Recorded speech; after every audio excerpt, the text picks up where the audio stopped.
നമസ്കാരം. നടിയെ ആക്രമിച്ചെന്ന കേസിൽ ഇപ്പോൾ വിധി വന്നിരിക്കുകയാണ്. രാജ്യം തന്നെ കാത്തിരുന്ന കേസിൻ്റെ വിധി എന്നൊക്കെയാണ് കഴിഞ്ഞ ഏതാനും മണിക്കൂറുകളായി മാധ്യമങ്ങളിൽ വരുന്ന പരാമർശം. എന്തായാലും ദിലീപ് ആക്കപ്പെട്ടിരിക്കുകയാണ്. 1 മുതൽ 6 വരെയുള്ള പ്രതികൾ കുറ്റക്കാരാണ് എന്ന് കണ്ടെത്തിയിട്ടുണ്ട്. 7, 8, 9, 15 പ്രതികളെ വെറുതെ വിടുകയായിരുന്നു. ഇതിൽ 8ാം പ്രതിയാണ് ഈ കേസിൽ ദിലീപ് ഉള്ളത് എന്നതാണ് ഏറ്റവും പ്രധാനപ്പെട്ട കാര്യം. ദിലീപിൻ്റെ ആരാധക വൃന്ദം ഇതിനോടകം തന്നെ കോടതി പരിസരത്തും അതുപോലെ തന്നെ ദിലീപിൻ്റെ വസതിക്ക് മുന്നിലുമെല്ലാം വലിയ രീതിയിലുള്ള ആഘോഷം തുടങ്ങിക്കഴിഞ്ഞിരിക്കുകയാണ്. സനോജി, നമ്മൾ ആദ്യം മുതൽ തന്നെ എടുത്തു വന്ന ഒരു സ്റ്റാൻഡ് അതായിരുന്നു. കാരണം എന്തുകൊണ്ടാണ് ദിലീപിനെ ഇങ്ങനെ ബന്ധിപ്പിക്കുന്നത്, ഈ കേസുമായി ബന്ധിപ്പിക്കുന്നത്, അതിന് പോലീസ് പറയുന്ന കാര്യങ്ങൾ അത് എത്രമാത്രം അതിലൊരു പ്രായോഗികതയില്ലാത്ത, അത് ഒരു കെട്ടുകഥ പോലെ തോന്നിപ്പിക്കുന്ന പല കാര്യങ്ങളും പോലീസ് പറയുന്നുണ്ട്. അതുകൊണ്ട് തന്നെ നമുക്ക് ഈ ഒരു ദിലീപിൻ്റെ ഈ കുറ്റകൃത്യവുമായി അല്ലെങ്കിൽ ഈ കൂട്ടബലാത്സംഗവുമായി ബന്ധപ്പെട്ട ദിലീപിനെ ബന്ധപ്പെടുത്തിക്കൊണ്ടുള്ള ആ ഒരു കേസ് ഏറ്റവും ഒടുവിലായി വിധി വരുമ്പോൾ നമുക്ക് എന്താണ് ആ കാര്യത്തിൽ പറയാനുള്ളത്? ഇതിൽ ആദ്യം ഈ വിധിയെക്കുറിച്ച് പറയുകയാണെങ്കിൽ, ഇപ്പോൾ കഴിഞ്ഞ കുറേ ദിവസങ്ങളിലായി സോഷ്യൽ മീഡിയയിലൊക്കെ വലിയ ഹാഷ്ടാഗ് പ്രളയമായിരുന്നു, അവൾക്കൊപ്പം എന്നൊക്കെ പറഞ്ഞുകൊണ്ട്. പക്ഷേ ഇത് അവൾക്കൊപ്പവുമാണ്, ഒപ്പം അവനൊപ്പവുമാണ് എന്നുള്ള രീതിക്കാണ് ഈ വിധി വന്നിരിക്കുന്നത്. കാര്യം ഇതിൻ്റെ രണ്ടറ്റത്ത് നിൽക്കുന്നത് 2 പ്രമുഖരാണ്. മലയാളത്തിലെ ഒരു പ്രമുഖനായ നടൻ പ്രതി ചേർക്കപ്പെടുന്നു, മറുഭാഗത്ത് അതിജീവിതയായി നിൽക്കുന്നത് മറ്റൊരു പ്രമുഖ നടി. അപ്പോൾ ഈ കേസ് എങ്ങനെയായിത്തീരും? നമ്മൾ പൊതുവെ പറയാറുണ്ടല്ലോ, ഈ അമ്മയെ തല്ലിയാലും 2 പക്ഷമുണ്ടെന്ന് പറയും പോലെ ഈ കേസിലും സ്വാഭാവികമായും 2 പക്ഷത്തും വന്നു.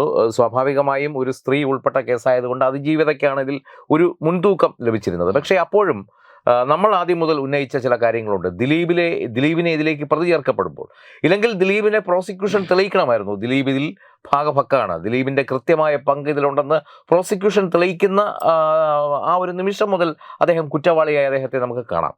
മറിച്ച് അദ്ദേഹത്തിനെതിരെയും ശരിക്കും ഈ ഒരു അവസരം മുതലെടുത്ത് ഏറ്റവും വലിയ ഗൂഢാലോചന നടന്നത് ദിലീപിനെതിരെയാണെന്ന് നിസ്സംശയം പറയേണ്ടി വരും. ഇനിയിപ്പോൾ നമുക്ക് ധൈര്യമായിട്ട് പറയാം. കാര്യം 2017 ഈ ഒരു സംഭവം അരങ്ങേറുന്നത്, അല്ലേ, ഫെബ്രുവരിയിൽ.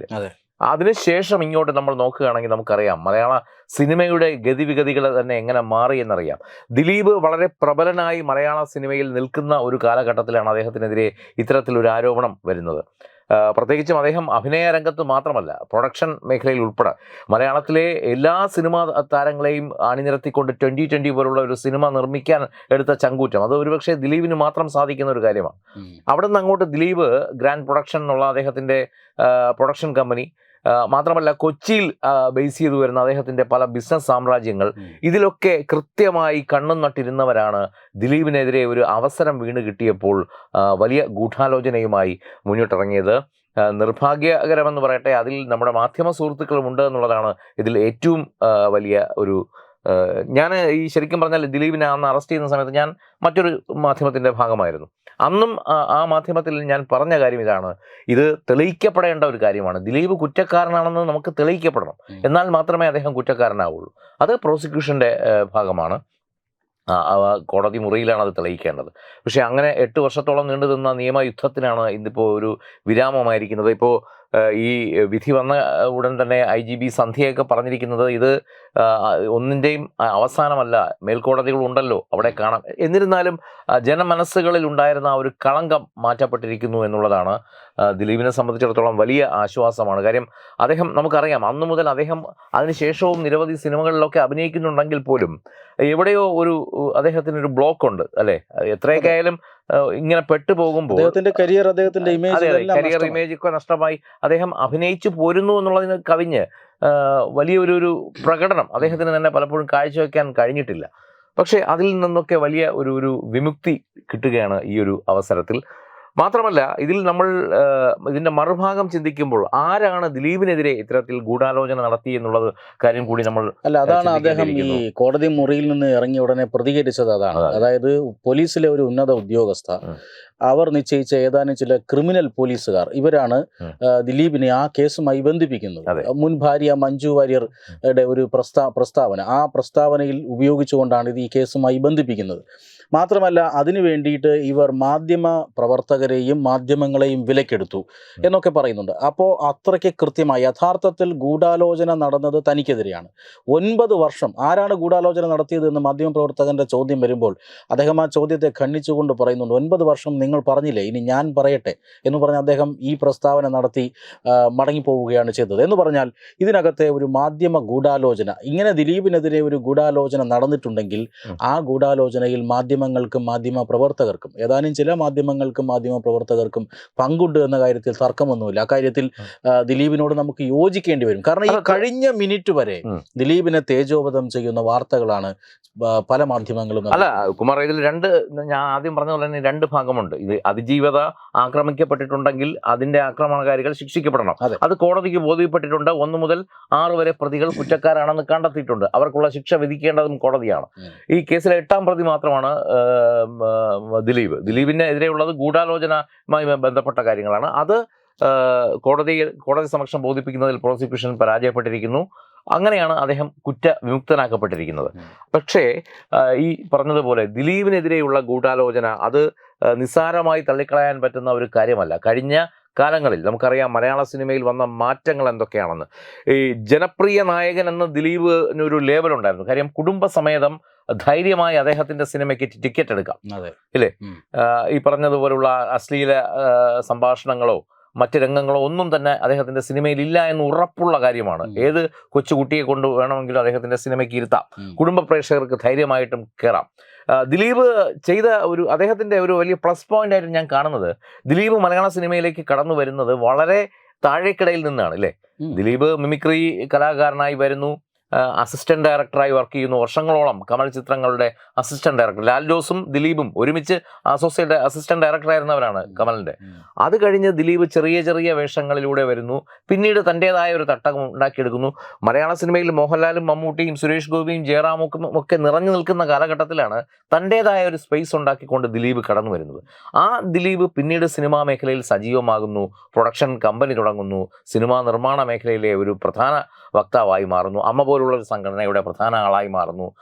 ഇതിലൊക്കെ ശരിക്കും പറഞ്ഞാൽ ആരൊക്കെയോ ഈ ദിലീപിൻ്റെ വളർച്ചയിൽ അസൂയ പൂണ്ടിരുന്നു, അത് ഭയപ്പെട്ടിരുന്നു. അവർക്ക് ഒരുപക്ഷെ കൃത്യമായി വീണ് കിട്ടിയ ഒരു അവസരമായിരുന്നു ഈ 2017 ഫെബ്രുവരിയിൽ നടന്ന ഈ ഒരു സംഭവം. അതുമായി ദിലീപിനെ കണക്ട് ചെയ്യുക, അദ്ദേഹത്തിൻ്റെ കരിയർ നശിപ്പിക്കുക, അദ്ദേഹത്തെ കേസിൽ കൊടുക്കുക, ജയിലിലാക്കുക, ഇതൊക്കെ വളരെ പ്ലാൻഡായിട്ട് നടന്ന കാര്യങ്ങളാണെന്ന് നമുക്ക് നിസ്സംശയം പറയേണ്ടി വരും. ഒരുപക്ഷെ നമ്മളിതിപ്പോൾ പറയുമ്പോൾ ഇതിന് താഴെ വന്ന് തെറി വിളിക്കുന്ന ഒട്ടനവധി കമൻറ്റുകൾ കാണും. അവരോട് ഞങ്ങൾക്ക് പറയാനുള്ളത് ഇതേ ഉള്ളൂ, അതിജീവിതയ്ക്കൊപ്പം തന്നെയാണ് നമ്മൾ. കാര്യം അതിജീവിതയ്ക്കൊപ്പം ഉള്ളവർ ശിക്ഷിക്കപ്പെട്ടിട്ടുണ്ട്. അതൊന്നും നമ്മൾ അത് പൾസർ സുനിയുമായിട്ട് ഒക്കെ ഈ അതിജീവിതയ്ക്ക് ബന്ധമുണ്ടെന്നൊക്കെ തെളിഞ്ഞിട്ടുണ്ട്, അല്ലേ? അതൊക്കെ പല ഘട്ടങ്ങളിൽ കോടതി, ഇത് ഒരുപാട് കാലമായി നടന്നതായതുകൊണ്ട് പല ഘട്ടങ്ങളിലായി പല കാര്യങ്ങളും തെളിഞ്ഞിട്ടുണ്ട്. പക്ഷേ കോടതി മുമ്പാകെ ഇപ്പോൾ ദിലീപ് എന്നുള്ള ഒരാൾ, അദ്ദേഹം കുറ്റക്കാരനല്ല എന്ന് തെളിഞ്ഞിരിക്കുകയാണ്. അവിടെ തിരികെയാണ് അദ്ദേഹത്തിനുള്ള ഒരു ബന്ധനം. അപ്പോൾ അതുകൊണ്ട് തന്നെ മലയാള സിനിമയിലേക്ക് ദിലീപ് ശക്തമായി തിരിച്ച് കടന്നു വരണം. അദ്ദേഹം തുടങ്ങി വെച്ച കാര്യങ്ങളൊക്കെ സമഗ്രമായി പൂർത്തിയാക്കണം. മലയാള സിനിമയിൽ ഇപ്പോഴും ദിലീപിൻ്റെതായ ഒരു സ്പേസ് ഉണ്ട് എന്നുള്ള കാര്യം വളരെ വ്യക്തമാണ്. ഒരു കാര്യം കൂടിയുണ്ട്, ദിലീപ് എന്ന് മലയാള സിനിമയിൽ നിന്ന് മാറ്റി നിർത്തപ്പെട്ടോ അന്നു മുതലാണ് ഇവിടെ മട്ടാഞ്ചേരി മാഫിയയുടെയും മറ്റു ജിഹാദി സിനിമ ആക്ടിവിറ്റികളുടെയും കൂത്തരങ്ങായി മലയാള സിനിമ മാറുന്നത്. അതായത് മലയാളത്തിലെ പ്രേക്ഷകരെ വലിയ രീതിയിൽ സ്വാധീനിക്കാൻ കഴിവുള്ള സിനിമയിലേക്ക് ജിഹാദി ആശയങ്ങൾ തിരികെ കയറ്റാൻ ശ്രമിച്ചവരുടെ മുന്നിൽ ഒരു വിലങ്ങുതടിയായിരുന്നു ദിലീപ്. അതെ, ഉറപ്പായിട്ടും. മാത്രമല്ല ദിലീപ് ഒരു പ്യൂർ ഹിന്ദുവാണ്. ആലുവ ശിവക്ഷേത്രത്തിന് സമീപം താമസിക്കുന്ന ഗോപാലകൃഷ്ണൻ എന്ന വിളിപ്പേരുള്ള ദിലീപ്. ആ ദിലീപ് ഇത്തരത്തിൽ മലയാള സിനിമയിൽ പടർന്ന് പന്തലിക്കുമ്പോൾ അതിൽ കൃത്യമായി ദിലീപിനെ ടാർഗറ്റ് ചെയ്ത് ഒതുക്കുക എന്നുള്ളത് ഒരു കൂട്ടം ആൾക്കാരുടെ, ഇപ്പോൾ ദിലീപ് അന്ന് ഒതുക്കപ്പെട്ടില്ലായിരുന്നെങ്കിൽ, അന്ന് മാറ്റി നിർത്തപ്പെട്ടില്ലായിരുന്നെങ്കിൽ ഇന്ന് മലയാള സിനിമയിൽ വിലസുന്ന പല യുവനടന്മാരും അഡ്രസ് ഇല്ലാതെ പോകുമായിരുന്നു. ഇതൊക്കെ കഴിവും കൂടിയാണല്ലോ, ഒരു പരിധിവരെ കഴിവ് കൂടി, ബോൺ ടാലന്റ് എന്ന് പറയും. അപ്പോൾ ദിലീപ് ആ ഒരു ബോൺ ടാലന്റ് കൊണ്ട് മലയാള സിനിമയിലേക്ക് കടന്നു വന്ന ആളാണ്. പക്ഷേ അതിനുശേഷം വന്ന എത്രയോ പേരുണ്ട്. ഇന്നിപ്പോൾ അതിനുശേഷം സിനിമയിൽ വന്ന് ഇപ്പോൾ സ്വന്തമായ പ്രൊഡക്ഷൻ കമ്പനികൾ നടന്ന് അത് EDയുടെ അന്വേഷണത്തിന് പോലും വിധേയമായി നിൽക്കുന്ന ഒരുപാട് ടീമുകളെ നമുക്കറിയാം, ഇല്ലേ? കോടി ക്ലബ് എന്നൊക്കെ പറഞ്ഞിട്ട് അവസാനം ED അന്വേഷണത്തിലൊക്കെ എത്തി നിൽക്കുന്ന ഒരുപാട് ടീമുകളെ നമുക്കറിയാം. അപ്പൊ അത്തരം ടീമുകൾക്കൊക്കെ ഒരു വിലങ്ങുതടിയായിരുന്നു ദിലീപ്. ആ ദിലീപിനെ കുറച്ചു കാലത്തേക്കെങ്കിൽ കുറച്ചു കാലം സിനിമയിൽ നിന്ന് ഒതുക്കി നിർത്തുക എന്നുള്ളത് അവരുടെ ഒരു ആവശ്യമായിരുന്നു. എന്നേക്കുമായി ഒതുക്കി നിർത്തുക എന്നുള്ളത്. അതെ, എന്നേക്കുമായി ഒതുക്കി നിർത്തുക. അതും പ്രത്യേകിച്ചും ഇതുപോലുള്ള ഒരു കേസ് വരുമ്പോൾ ആലോചിക്കണം, മലയാള സിനിമയെ പോലും രണ്ടാക്കി വിഭജിക്കാൻ ഈ ഒരു കേസിന് കഴിഞ്ഞു എന്നുള്ളതാണ്. ഈ വിമൻ ഇൻ കളക്റ്റീവ് എന്നുള്ള ടീമൊക്കെ വരുന്നതും ഈ അമ്മയ്ക്കകത്ത് ചില പ്രശ്നങ്ങൾ ഉണ്ടാകുകയും അവിടെയും 2 ടീം ഉണ്ടാക്കുക എന്നൊക്കെയുള്ള കാര്യങ്ങൾ വരുന്നതൊക്കെ ഇതിന് ശേഷമാണ്. അപ്പോൾ വളരെ ഐക്യത്തോട് പൊയ്ക്കൊണ്ടിരുന്ന മലയാള സിനിമ, നമുക്കറിയാം മലയാള സിനിമ വെറും മറ്റ് മേഖലകളിലൊക്കെ ഇതൊരു ഇൻഡസ്ട്രി ആണെങ്കിൽ മലയാള സിനിമയിൽ അങ്ങനെ ഒരു വെറും ഇൻഡസ്ട്രി മാത്രമല്ല, ഇത് ഒരു കൂട്ടം കലാകാരന്മാർ, മൺമറഞ്ഞു പോയ കലാകാരന്മാരുണ്ട്, ഇപ്പോഴും ഈ വാർദ്ധക്യസഹജമായ അസുഖം മൂലം സജീവമാകാതെ മാറിയിരിക്കുന്ന കലാകാരന്മാരുണ്ട്. അപ്പോൾ ഇവരുടെയൊക്കെ വേർപ്പാണ് ഈ ഒരു ഇൻഡസ്ട്രിയെ എത്രത്തോളം എത്തിച്ചത്. അപ്പോൾ അവിടെ ഒരു സുപ്രഭാതത്തിൽ ഇത്തരത്തിൽ ചില പ്രശ്നങ്ങളുണ്ടാക്കി ബോധപൂർവം ഒരാളിനെതിരെ ഒരു കേസ് ഉണ്ടാക്കുക, അയാളെ ഇൻഡസ്ട്രിയിൽ നിന്ന് മാറ്റി നിർത്തുക, മറുഭാഗത്ത് അതിജീവിതയ്ക്കും അവരെന്തെങ്കിലും പ്രശ്നം അനുഭവിച്ചിട്ടുണ്ടെങ്കിൽ അവരുടെ ഭാഗങ്ങളും സോൾവ് ചെയ്യേണ്ടതായിട്ടുണ്ട്, അവരും തിരിച്ച് സിനിമയിൽ സജീവമാകേണ്ടതുണ്ട്. അപ്പോൾ ഇത് ഒരു കുടുംബം പോലെ പോകേണ്ട ഒരു കാര്യമാണ്. നമ്മൾ ഒരു മലയാളികൾ എന്തൊക്കെ പറഞ്ഞാലും ഒരു പ്രളയം വരുമ്പോഴോ അല്ലെങ്കിൽ മറ്റൊരു ഇത് വരുമ്പോഴോ നമ്മൾ അതിജീവിക്കും എന്നുള്ള ഒരു കരളുറപ്പോടൊന്ന് പ്രവർത്തിക്കുന്ന കാഴ്ച കണ്ടിട്ടുണ്ട്. അപ്പോൾ അതൊക്കെ നോക്കുമ്പോൾ ഇതുമൊക്കെ നമ്മൾ അതിജീവിച്ചേ മതിയാവും. ഈ ഒരു പ്രശ്നങ്ങളെയൊക്കെ അതിജീവിച്ച് നിയമ പോരാട്ടം എന്നുള്ളത് നമുക്ക് മാറ്റിവെക്കാം, അതിനപ്പുറം ഔട്ട് ഓഫ് ദി കോർട്ട് എന്തൊക്കെ കാര്യങ്ങൾ ചെയ്യാമെങ്കിലും അതെല്ലാം ചെയ്ത് വീണ്ടും ഒരു കുടുംബം പോലെ ആ മലയാള സിനിമ അതിൻ്റെ പൂർവ്വസ്ഥിതിയിലേക്ക് വന്നു കഴിഞ്ഞാൽ കൈനീട്ടി സ്വീകരിക്കാൻ ഇവിടുത്തെ പ്രേക്ഷകർ തയ്യാറാണെന്നുള്ള കാര്യത്തിൽ യാതൊരു സംശയവുമില്ല. ഇവിടെ മറ്റൊരു പ്രശ്നം കൂടി ഇവിടെ ഉദിക്കുന്നുണ്ട്. ദിലീപ് കുറ്റവിമുക്തനാകുമ്പോൾ ഈ കേസുമായി ദിലീപിനെ ബന്ധിപ്പിക്കാൻ ഗൂഢാലോചന നടത്തിയത് ആര്? ഈ പറയുന്ന പ്രധാനപ്പെട്ട പ്രതിയായ പൾസർ സുനിയെ കൊണ്ട് ഈ കഥകളൊക്കെ പറയിപ്പിച്ച് കോടിക്കണക്കിന് രൂപ പൾസർ സുനിയുടെ കയ്യിലേക്ക് എത്തി എന്നാണ് പറയുന്നത്. അയാൾ പിന്നീട് ജീവിച്ച ആഡംബര ജീവിതമൊക്കെ നമ്മൾ കണ്ടു. എന്ന് പറഞ്ഞാൽ ഈ പണത്തിന്റെ സ്രോതസ് എവിടെ നിന്നായിരുന്നു? ആ പണം എങ്ങനെയാണ്, ആരിൽ നിന്നാണ്, ആരിലൂടെയാണ് ഈ പൾസർ സുനിയിലേക്ക് എത്തിയത് എന്നതുമായിട്ടൊക്കെ ബന്ധപ്പെട്ട ഒരു അന്വേഷണം കൂടി ആവശ്യമില്ലേ എന്നൊരു ചോദ്യം. അല്ല, അതൊക്കെ നടക്കട്ടെ, അതൊക്കെ അതിന്റെ മുറയ്ക്ക് തന്നെ നടക്കട്ടെ. ഇപ്പോൾ നേരത്തെ IGP സന്ധ്യ പറഞ്ഞതുപോലെ ഇത് മേൽക്കോടതിയിലേക്ക് പോവുകയാണെങ്കിൽ മേൽക്കോടതിയിലും പോകണം, മേൽക്കോടതിയിലും പോകണം. പക്ഷെ അവിടെയെല്ലാം ഈ അഗ്നിശുദ്ധി തെളിയിച്ച് തിരിച്ചെത്തേണ്ടത് ഇദ്ദേഹം തന്നെയാണ്, ദിലീപ് തന്നെയാണ്. ഇനി ഒരു കാര്യം കൂടി പറയുന്നുണ്ട്, ഏതെങ്കിലും ഘട്ടത്തിൽ ദിലീപ് കുറ്റക്കാരനാണെങ്കിൽ അദ്ദേഹം ശിക്ഷിക്കപ്പെടുകയും വേണം, അല്ലേ? അദ്ദേഹം ശിക്ഷിക്കപ്പെടുകയും വേണം, തീർച്ചയായിട്ടും അദ്ദേഹം ശിക്ഷിക്കപ്പെടണം. അത് തെളിയിക്കേണ്ടത് കോടതി മുറികളിലാണ്. എന്തായാലും ദിലീപിന്റെ പ്രാരംഭഘട്ടം അവസാനിച്ചിരിക്കുന്നു. ആ ഒരു വലിയ ഈ പറയുന്നത് പോലെ അദ്ദേഹത്തിനുണ്ടായിരുന്ന ഇതുവരെ ഒരു ബന്ധനം ഉണ്ടായിരുന്നു ദിലീപിന്. ഒരു പതിറ്റാണ്ട് കാലമായി ആലോചിക്കണം, 10 വർഷത്തോളമായി മലയാള സിനിമയിൽ നിറഞ്ഞു നിന്ന ഒരാൾ ഒരു 10 വർഷത്തോളമായി സിനിമയിൽ ഒന്നുമല്ലാതായി മാറുന്നു, അദ്ദേഹത്തെ ഒതുക്കി നിർത്തപ്പെടുന്നു. പല സിനിമകളിലേക്കും അദ്ദേഹത്തിന് നടിമാരെ പോലും കിട്ടാനില്ലായിരുന്നു. ആ ഒരു രീതിയിലാണ് മുന്നോട്ട് പോയിക്കൊണ്ടിരുന്നത്.